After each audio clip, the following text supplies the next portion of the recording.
তো বন্ধুরা দেখো, আজকে নিয়ে চলে এলাম তোমাদের সামনে মোমোর রেসিপি। মানে সবাই জানে কে কীভাবে করে, আর এখন ইউটিউব, ফেসবুক, ইনস্টা সব হয়ে গিয়ে সবার খুবই সুবিধা। যেটা যে পারে না যেভাবে দেখে নেয় সুবিধা, কিন্তু আমি যেভাবে বানাই সেটা তোমাদের সাথে একটু শেয়ার করি।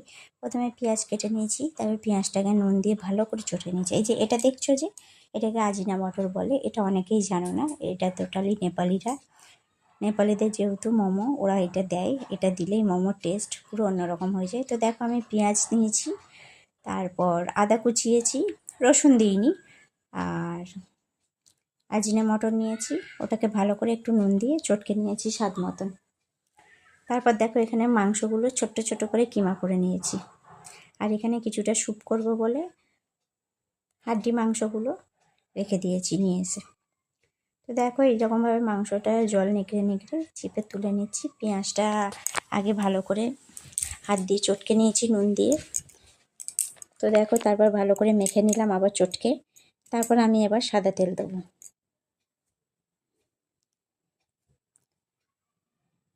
তো আমার সাদা তেল দিয়ে আবারও মাখা হয়ে গেছে।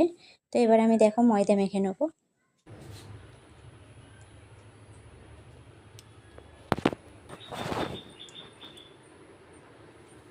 তো এই যে দেখো, আমার ময়দা মাখা হয়ে গেছে, আমি একটু ঢেকে নেব। এবার আমি এখানে বাটার নিয়েছি, বাটার নিয়ে দেখো হাড্ডিগুলোকে একটু ভেজে নিচ্ছি। তারপর দেখো, আমি এখানে গাজর, পেঁয়াজ কুচি আর বাঁধাকপি নিয়ে নিয়েছি, স্বাদ মতন নুন দিয়েছি। এখানেও আমি আজিনা বাটার দেবো আর গোলমরিচ দেবো।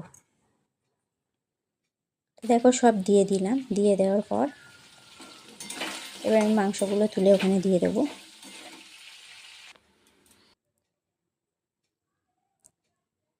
তো দেখো, মাংসগুলোও দিয়ে দিয়েছি। এবার পরিমাণ মতন জল দিয়ে দেবো, দিয়ে গ্যাসে বসিয়ে দেবো।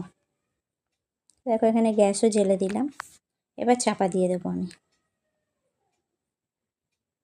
দেখো, চাপা দেওয়া হয়ে গেছে, আর ময়দাটা আমি একটু মেখে রেখে দিয়েছিলাম, তো গা দেখো প্লেন হয়ে গেছে ময়দাটা। এবার আমি মোমোর লেচিগুলো করে নেব। লেচি আমি একদমই পাতলা পাতলা করি, কিন্তু অনেক করি, অনেক করা বেশি কষ্ট, কিন্তু যত পাতলা হবে ততটা খেতে ভালো লাগে। মোটা হলে একদমই খেতে ভালো লাগে না।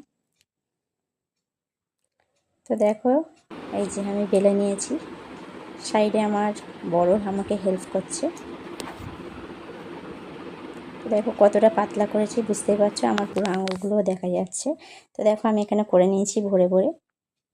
তো এটা আমার শেখা আমার একটা নেপালি বন্ধুর থেকে, ওই শিখিয়েছে আমাদেরকে। ও খুবই সুন্দর বানাতো। তো দেখো, আমি এখানে বসিয়েও দিয়েছি।